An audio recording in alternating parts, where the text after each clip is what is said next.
बिस्मिल्लाहिर्रहमानिर्रहीम, अस्सलामुअलैकुम। स्टार्ट करते हैं अपने आज के लेक्चर से। आज हम एंटी हाइपरलिपिडेमिक ड्रग्स के बारे में पढ़ेंगे। ये जो ड्रग्स होती हैं इनको हाइपोलिपिडेमिक टॉपिक या हेडिंग के अंडर भी पढ़ाया जाता है। एंटी हाइपरलिपिडेमिक का क्या मतलब है? आपके पास एंटी मीन्स अगेंस्ट, हाइपरलिपिडेमिक जो हाइपरलिपिडेमिया के अगेंस्ट ड्रग्स यूज़ होती हैं वो आपके पास एंटी हाइपरलिपिडेमिक ड्रग्स कहलाती हैं। ये जो ड्रग्स हैं इनकी डिफरेंट क्लासिफिकेशन की गई है, इनको according to their mechanism of action और ये कहाँ से ओरिजिनेट है इनके अकॉर्डिंग हमने क्या किया है, इनको डिफरेंट क्लासेस में क्लासीफाई किया है, जिसकी हमारे पास 5 मेन क्लासेस हैं। लेकिन ड्रग के ऊपर जाने से पहले हम इनके टारगेट के बारे में बात कर लें।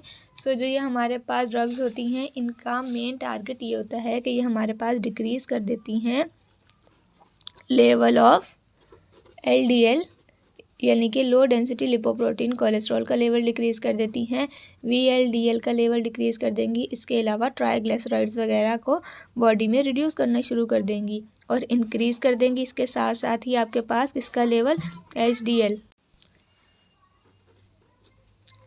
लेकिन ये जो ड्रग्स होती हैं आपके पास ये सारे प्रोसेस के थ्रू क्या है आपके पास लिपिड्स को कम कर रही होती हैं। इसमें बेसिकली होता क्या है कि कहीं ये कोलेस्ट्रॉल की एब्जॉर्प्शन करा देती हैं, कहीं पर ये जो प्रिकर्सर है इसको लिमिट कर देती हैं, ये नहीं बनेगा तो आपके पास LDL नहीं बनेगा। और कहीं पर आपके पास क्या होता है कि कोलेस्ट्रॉल की सिंथेसिस को ही इनहिबिट कर दिया जाता है। इसको 1 बाय 1 हम ब्रीफली डिस्कस करेंगे।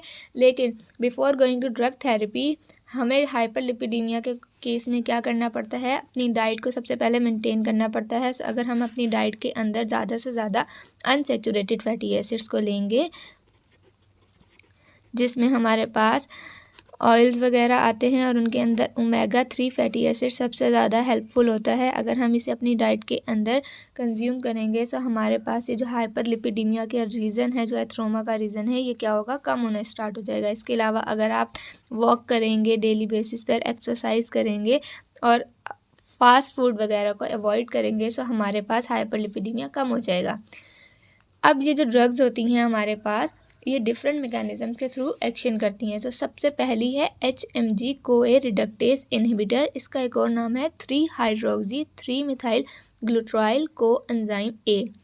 ये जो हमारे पास HMG CoA रिडक्टेज है बेसिकली ये क्या है, एक एंजाइम है। और ये जो HMG CoA रिडक्टेज है आपके पास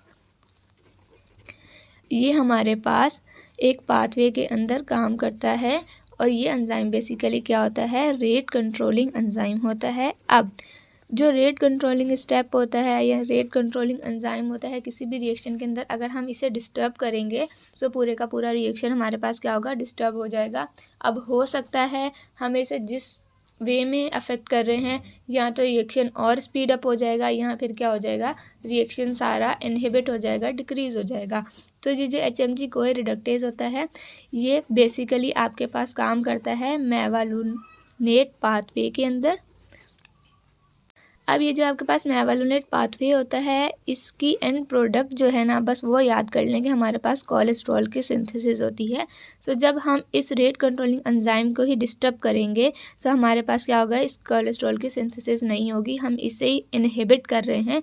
इनहिबिट करने की वजह से क्या हो जाएगा, हमारे पास कोलेस्ट्रॉल की अल्टीमेटली सिंथेसिस नहीं होगी और इस तरह हमारे पास ये बॉडी में लिपिड की यानी कि जो बैड लिपिड्स हैं हमारे पास LDL है, VLDL है, सारी लिपोप्रोटीन्स हैं, ट्राइग्लिसराइड्स हैं, इनको कम करना स्टार्ट कर देगा। इन ड्रग्स को हम स्टैटिन्स के नाम से भी पढ़ते हैं। इसके हमारे पास जो वेल नोन एग्जांपल्स हैं वो हैं लोवास्टैटिन, सिम्वास्टैटिन, प्रावास्टैटिन, एट्रोवास्टैटिन, फ्लूवास्टैटिन। इसके बाद आती हैं फेब्रिक एसिड डेरिवेटिव्स। ये जो होती हैं फेब्रिक एसिड के डेरिवेटिव्स होते हैं बेसिकली ये जो ड्रग्स होती हैं आपके पास, और ये भी क्या करती हैं, VLDL के लेवल को डिक्रीज़ करेंगी। इसके अलावा आपके पास LDL के लेवल को डिक्रीज़ करेंगी। इसमें है फिनोफिब्रेट है, जेमफेब्राजोल है और क्लोफिब्रेट है। जो क्लोफिब्रेट है ये अब यूज़ नहीं की जाती है, इसके एडवर्स इफेक्ट बहुत ज़्यादा थे, इनसे अभी ओमिट कर दिया गया है। इसके बाद आती है हमारे पास बाइल एसिड रेजेंस। ये जो बाइल एसिड रेजेंस हैं बेसिकली ये ड्रग क्या करती हैं कि बाइल एसिड के साथ जाके बाइंड हो जाती हैं और रेजेंस की फॉर्म में एक कॉम्प्लेक्स स्ट्रक्चर बना लेती हैं। अब हमारी बॉडी में बेसिकली होता क्या है, और जो ये रीजन्स होते हैं ना ये एब्जॉर्ब नहीं हो पाते, बॉडी से एलिमिनेट हो जाते हैं। होता बेसिकली ये है कि जो आपके पास बाइल एसिड ये वाला बाइल एसिड आपके पास इंटेस्टाइन के अंदर क्या होता है, वापस से रीएब्जॉर्ब होकर लीवर तक जाता है। लेकिन जब हमारे पास ये जो ड्रग्स आती हैं, जो बाइल एसिड रीजन्स हैं, ये ड्रग इसके साथ बाइंड कर गई और क्या फॉर्म हो गया हमारे पास, बाइल एसिड रीजन्स फॉर्म हो गए। अब ये रीजन्स क्या होते हैं, अगेन रीएब्जॉर्ब नहीं होते, बॉडी में एलिमिनेट होना शुरू हो जाते हैं, तो बाइल एसिड की क्वांटिटी क्या हो जाती है, कम होना स्टार्ट हो जाती है। सो जब इसकी रीएब्जॉर्प्शन नहीं होगी, जो लीवर के सेल्स होंगे वो क्या करेंगे, आपके पास कोलेस्ट्रॉल को यूज़ करके बाइल एसिड की फॉर्मेशन करेंगे। इस तरह आपके पास क्या होगा, कोलेस्ट्रॉल की जो क्वांटिटी है या लेवल है वो रिड्यूस होना शुरू हो जाएगा। ये बाइल एसिड रीजन्स इस तरह काम करते हैं और इसकी वेल नोन एग्जांपल्स हैं कोलेस्ट्रीमाइन और कोलेस्टिपोल। नेक्स्ट है आपके पास निकोटीनिक एसिड। इसमें बेसिकली नियासिन आपके पास एक ड्रग है और ये भी इसी तरह काम करती हैं कि लेवल्स को डिक्रीज़ करेंगी, कहीं पे एब्जॉर्प्शन पे काम करेंगी, कहीं पे सिंथेसिस पे काम करेंगी। नेक्स्ट है कोलेस्ट्रॉल एब्जॉर्प्शन इनहिबिटर।